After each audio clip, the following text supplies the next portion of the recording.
ஒகேனக்கல் காவிரி ஆற்றில் நீர்வரத்து 1,82,000 கன அடியாக உயர்ந்திருக்கிறது. காவிரி ஆற்றில் நீர்வரத்து வினாடிக்கு 1.82 லட்சம் கன அடியாக அதிகரிக்கப்பட்டிருக்கிறது. விவரங்களை வழங்குவதற்காக இணைகிறார் செய்தியாளர் திருமலைவாசன். கூடுதல் தகவல். கர்நாடக அணைகளிலிருந்து தொடர்ந்து தண்ணீர் திறக்கப்பட்டு வருவதால் ஒகேனக்கல் காவிரி ஆற்றில் வெள்ளப்பெருக்கு ஏற்பட்டு வருகிறது. ஒகேனக்கலுக்கு வினாடிக்கு 1,82,000 கன அடியாக தண்ணீர் வந்து கொண்டிருக்கிறது.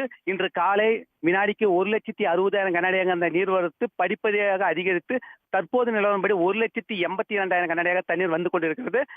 கர்நாடகா, குடகு, கேரளா, வயநாடு உள்ளிட்ட பகுதியில் தொடர்ந்து மழை பெய்து வருவதால் கர்நாடகாவில் உள்ள கபினி மற்றும் கேஆர்எஸ் அணைகள் வேகமாக நிரம்பி வருது. இதனால் அணையின் பாதுகாப்பு கருதி தமிழகத்திற்கு 2,30,000 கன அடியாக தண்ணீர் திறக்கப்பட்டு வருகிறது.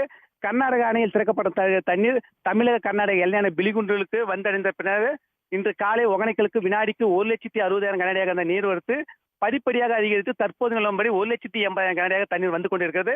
அதிக நீர்வரத்தின் காரணமாக ஒகேனக்கலில் உள்ள 5 அருவி, ஐவர் பணி, சினி அருவி, மெயின் அனைத்து அருவிகளும் தண்ணீரால் மூழ்கப்பட்டுள்ளது. குறிப்பாக சொல்லப்போன மெயினேறி செல்லும் நடைபாதையும் தண்ணீரால் மூழ்கப்பட்டுள்ளது.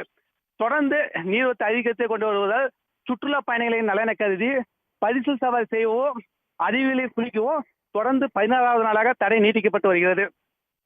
மேலும் அதிக நீர்வரத்தின் காரணமாக காவிரி கரையோர மக்களுக்கு தொடர்ந்து வருவாய் அதிகாரிகள் மூலமாக வெள்ள அபாய எச்சரிக்கை விடுக்கப்பட்டு வருகிறது. தகவல்களுக்கு நன்றி திருமலைவாசன்.